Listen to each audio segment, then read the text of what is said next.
বলিউডের 3 দশকেরও বেশি সময় ধরে নানা উত্থান পতনের মধ্য দিয়ে গিয়েছে ববি দেওলের অভিনয় জীবন। একসময় হিট ছবির নায়ক হলেও বেশ কয়েক বছর তিনি লাইমলাইটের বাইরে ছিলেন।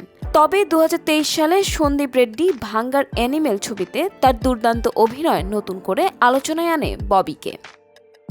1977 সালে শিশু শিল্পী হিসেবে অভিনয় জগতে পা রাখেন ববি দেওল। এরপর 1995 সালের বাদল ছবি দিয়ে ববি দেওল নায়ক হিসেবে আত্মপ্রকাশ করেন। তবে 1997 সালের গুপ্ত তাকে এনে দেয় ব্যাপক জনপ্রিয়তা। এরপর সোলজার, বিচ্ছু, আজনাবি, হামরাজের মতো একাধিক ছবিতে নজর কাড়েন তিনি। সে সময় বক্স অফিসে সফলতা না পেলেও ইন্ডাস্ট্রিতে ববির উপস্থিতি ছিল উল্লেখযোগ্য।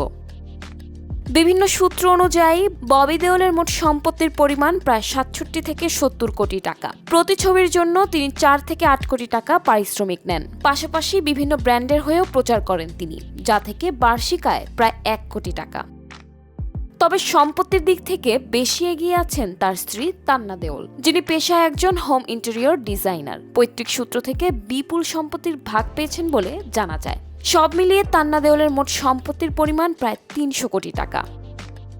ববি ও তান্নার মুম্বাইয়ে রয়েছে একটি বিলাসবহুল বাংলো, যার আনুমানিক মূল্য 6 কোটি টাকা।